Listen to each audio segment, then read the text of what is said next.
Movie lovers to Scotting Movies. We're diving into all things cinematic, and today we're talking about a thriller, a really good one from uh, James B. Harris, the director. It's called Cop, plain and simple, called Cop, and it's as intense as they come. Starring the always captivating James Woods.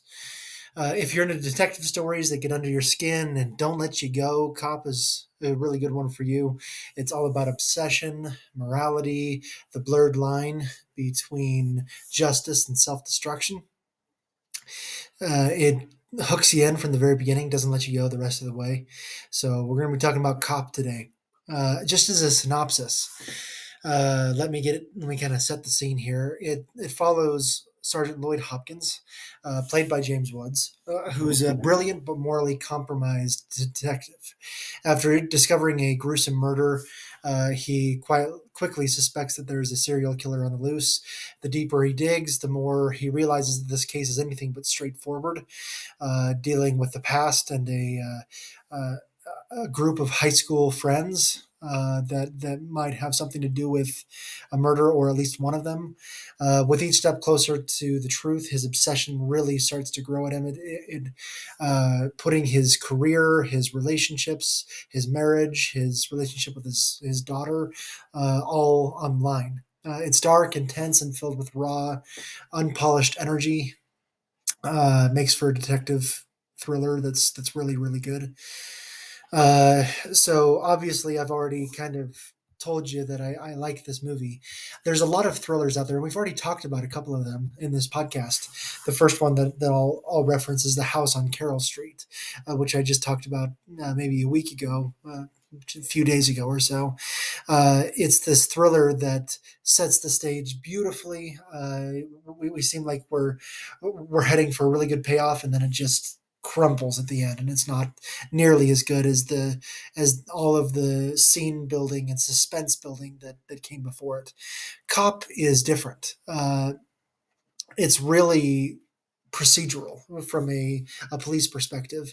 You feel like you're right alongside James Woods the entire way, solving this mystery as he does throughout the film. It's like reading a Dan Brown novel, because you're right there alongside it. You're learning the same things at the same time that James Woods is, and it makes you really invested um, into the investigation, into what's going on, into the who done it. It feels really personal to you because the movie grabs you and invests you, and you care about the characters. You care about uh, James Woods' character, and his daughter and his wife, and how this obsession takes hold of him, won't let him go, because he knows something that his daughter and his wife doesn't, that this world is horrible, that there's horrible people in this world, and he's trying to set that stage for his daughter, saying that there's some horrible people out there, and his wife kind of wants to protect her from that real, or that reality of what's out there in the world. And so there's a difference in that kind of um, perspective, and you kind of feel it for him. In addition, Leslie Ann Warren really stands out as well.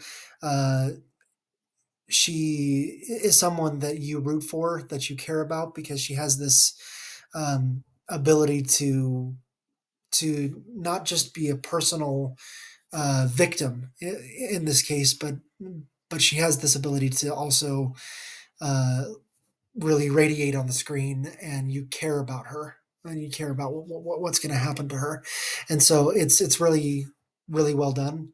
And then, as I just talked about, the House on Carroll Street in particular didn't have the payoff, even though it set this stage so well, and it was something that I was really paying attention to as I went along this this ride for this movie, was how is it going to pay off, and it really does pay off well. I'm obviously not going to spoil it right in front of you here. You're going to have to go watch it yourself, but there's a really good payoff that follows along the lines of what's going to happen, um, and it's worth it. It's a really great, satisfying climax to the film. One of the biggest reasons this movie stands out is James Woods' performance. He's electric in the role. He's in almost every single scene of the whole movie, so he carries it. He brings this frenetic energy. I've already talked about his perspective, trying to protect his daughter from the grisly real world out there. He's playing a character who's a brilliant detective, but he's also deeply flawed. Obsesses over this to the detriment of his marriage and his family. He captures the sense of a man that's consumed by the chase, consumed by trying to put this serial killer behind bars or worse. As soon as possible, so he can clean up the streets. He breaks every single rule in the book. And you see sometimes this kind of cliched character, this cliched cop that breaks all the rules, doesn't care about anything except for satisfying the ends of the law. We see that kind of character. We also see the goody two shoes kind of cop who is really good, really brilliant. Uh, Rarely do you see that same kind of melding of characters because James Woods is a good person. He's a good guy. Uh, I mean, I'm saying James Woods, but Lloyd Hopkins, his character, he's a good person and a good guy that wants to clean up the streets, wants to protect the world, especially his daughter from the horrible people out there. But he goes about it in such unconventional and unorthodox and you know walking the line gray area kind of way because it's the way that he knows how to clean up the streets. He's not going to rely on bureaucratic methods to do so. He's going to clean up the streets with his gun if he has to.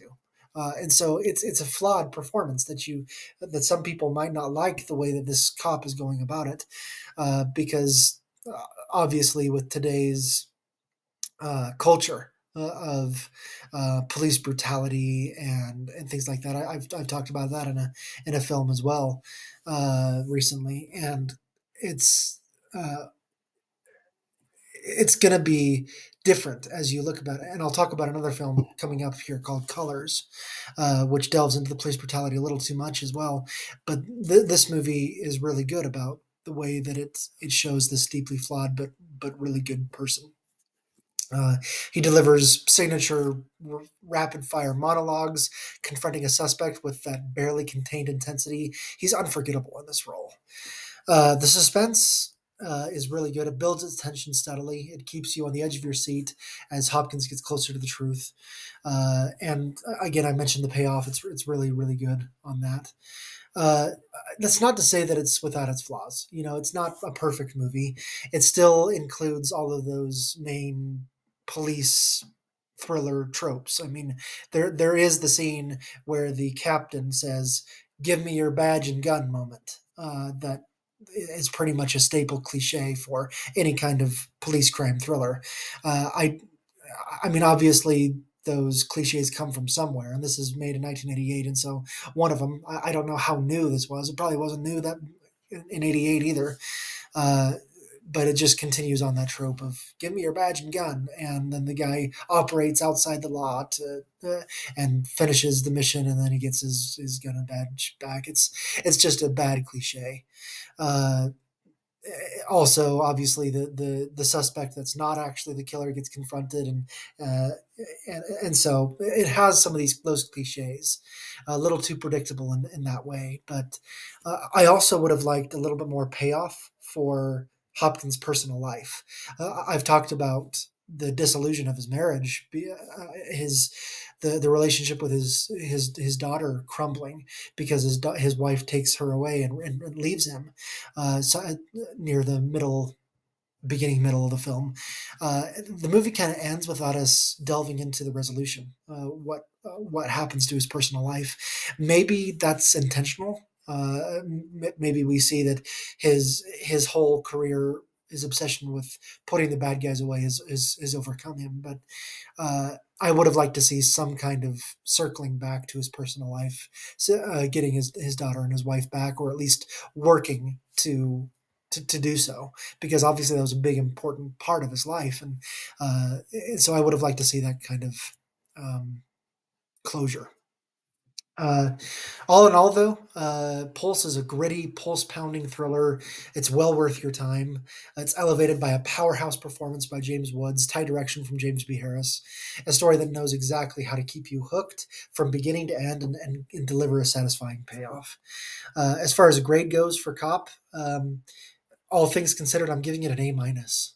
It's a must watch for fans of detective stories and crime thrillers, even if it has some predictable cliches throughout.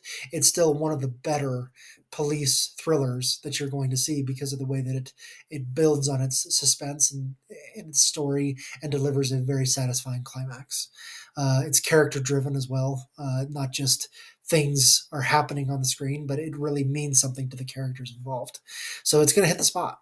Uh, that's it for Scotty Movies today. Let me know your thoughts on Cop if you've seen it, or if I've convinced you to go see the Cop, which probably is not something that was on your radar before.